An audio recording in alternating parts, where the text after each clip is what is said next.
That's willy-nilly knocking at Bayview. Rat-a-tat, very soft. The knocker's got a kid glove on. Who sent a letter to Mrs. Ogmore Pritchard? Careful now. She swabs the front glassy. Every step's like a bar of soap. Mind your size 12s is. That old Bessie would beeswax the lawn to make the birds slip. Good morning, postman. Morning, Mrs. Ogmore Pritchard. Here's a letter for you with stamped and addressed envelope enclosed, all the way from Bilth Wells. A gentleman wants to study birds, and can he have accommodation for 2 weeks and a bath? Vegetarian. No. You wouldn't know he was in the house, Mrs. Ogmore Pritchard. He'd be out in the mornings at the bang of dawn with his bag of breadcrumbs and his little telescope. And come home at all hours covered with feathers. I don't want persons in my nice clean rooms breathing all over the chairs. Cross my heart, he won't breathe. And putting their feet on my carpets and sneezing on my china and sleeping in my sheets. He only wants a single bed, Mrs. Ogmore Pritchard. And back she goes to the kitchen to polish the potatoes. Captain Cat hears willy-nilly's feet, heavy on the distant cobbles.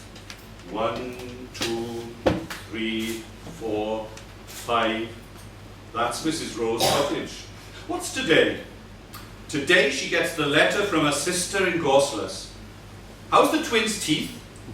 He's stopping at schoolhouse. Morning, Mrs. Pugh. Mrs. Ogmore Pritchard won't have a gentleman in from Bilth Wells, 'cause he's sleeping in her sheets.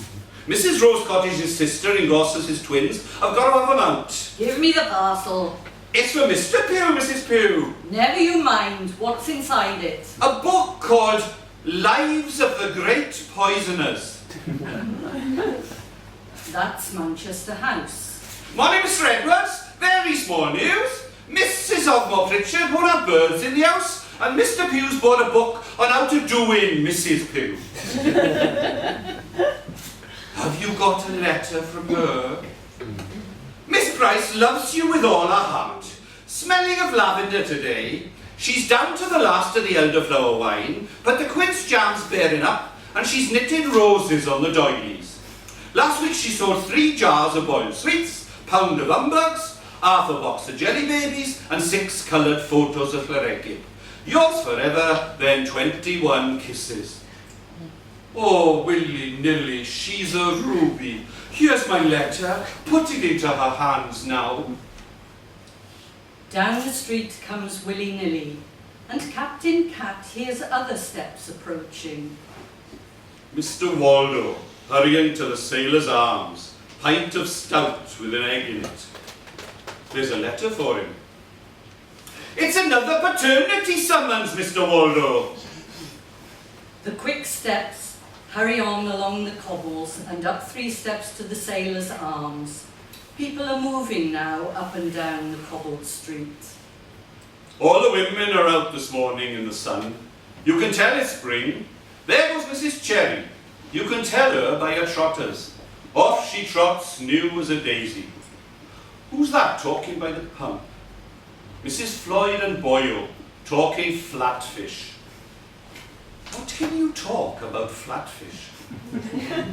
That's Mrs. Diebread 1, waltzing up the street like a jelly. Every time she shakes it, slap, slap, slap. Who's that? Mrs. Butcher Bynon with her pet black cat. It follows her everywhere, meow and all. There goes Mrs. 23, important. The sun gets up and goes down in her dewlap. When she shuts her eyes, it's night. High heels now, in the morning too. Mrs. Rose Cottage's eldest maid, 17 and never been kissed. Going young and milking under my window to the field with the nanny goats. She reminds me all the way. Can't hear what the women are gabbing round the pump. Same as ever. Who's having a baby? Who blacked whose eye? Seen Polly Garter giving her belly an airing? There should be a law. See Mrs. Bynon's new mauve jumper? It's her old grey jumper dyed. Who's dead? Who's dying? There's a lovely day. Oh, the cost of soap flakes.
Morgan Morgan's at it early. You can tell it's spring.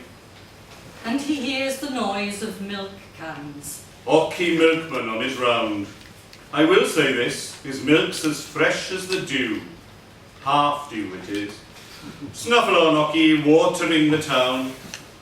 Somebody's coming. Now the voices round the pump can see somebody coming. Hush, there's a hush. You can tell by the noise of the hush, it's Polly Garter. Hello, Polly, who's there? Me, love. That's Polly Garter. Hello, Polly, my love. Can you hear the dumb goose hiss of the wives as they huddle and peck or flounce at a waddle away? Who cuddled you when? Which of their gandering hubbies moaned in Milkwood for your naughty mothering arms and body like a wardrobe? Scrub the floors of the welfare hall for the Mothers' Union social dance. Your one mother won't wriggle her roly-poly bum or pat her fat little buttery feet in that wedding ring holy tonight, though the waltzing breadwinners snatched from the cosy smoke of the sailor's arms will drizzle and mope. The sun and the green breeze, ship Captain Cat see memory again. No, I'll take the mulatto, by God! Who's captain here? Parlez-vous jig-jig, madame? And in willy-nilly the postman's dark and sizzling damp, tea-coated, misty, pygmy kitchen, where the spitting cat kettles throb and hop on the range, Mrs. Willy-nilly steams open Mr. Mog Edwards's letter to Miss Mavanley Price, and reads it aloud to Willy-nilly by the squint of the spring sun through the one sealed window running with tears, while the drugged, bedraggled hens at the back door whimper and snivel for the licorice bog black tea. From Manchester House, Llaregid, sole prop Mr. Mog Edwards, late of Tulch, linen draper, haberdasher, master tailor, costumier, for West End negligee, lingerie, tea gowns, evening dress, trousseaux, layettes, also ready to wear for all occasions. Economical outfitting for agricultural employment, our speciality. Wardrobes bought. Among our satisfied customers, ministers of religion and JPs. Fittings by appointment. Advertising weekly in the Tulch Bugle. Beloved Mavanley Price, my bride in heaven. I love you until death do us part, and then we shall be together for ever and ever. A new parcel of ribbons has come from Carmarthen today, all the colours in the rainbow. I wish I could tie a ribbon in your hair, a white one, but it cannot be. I dreamed last night you were all dripping wet, and you sat on my lap as the Reverend Jenkins went down the street. I see you've got a mermaid in your lap, he said, and lifted his hat. He's a proper Christian. Not like Cherry Owen, who said you should have thrown her back, he said. Business is very poorly. Polly Garter bought two garters with roses, but she never got stock in, so what's the use, I said. Mr. Waldo tried to sell me a woman's nightie, outsize. He said he found it, and we know where. I sold a packet of pins to Sinbad sailors to pick his teeth. If this goes on, I shall be in the workhouse. My heart is in your bosom, and yours is in mine. God be with you always, Mavanley Price, and keep you lovely for me in his heavenly mansion. I must stop now and remain your eternal Mog Edwards. And then a little message with a rubber stamp, shop at Mog's. And willy-nilly, rumbling, jockeys out again to the three-seated shack called the House of Commons, in the back where the hens weep, and sees in sudden springshine herring gulls heckling down to the harbour, where the fishermen spit and prop the morning up, and eye the fishy sea smooth to the sea's end as it lulls in blue. green and gold money, tobacco, tinned salmon, hats with feathers, pots of fish paste, warmth for the winter to be, weave and leap in it, rich and slippery in the flash and shapes of fishes through the cold sea streets. But with blue lazy eyes the fishermen gaze at that milkmaid whispering water with no nick or ripple, as though it blew great guns and serpents and typhooned the town. Too rough for fishing today. And they thank God and gob at a gull for luck, and more slow and silent make their way uphill from the still, still sea towards the sailors' arms, as the children spank and scamper, rough and singing, out of school into the draggle-tail yard. And Captain Cat at his window says soft to himself the words of their song. Johnny Crack and Flossie Snail kept their baby in a milking pail.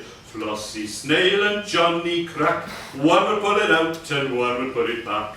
My turn now, said Flossie Snail, to take my baby from the milking pail. My turn now, said Johnny Crack, to smack it on the head and put it back. Johnny Crack and Flossie Snail kept their baby in the milking pail. For Johnny Crack and Flossie Snail always used to say that stout her nail was good for a baby in a milking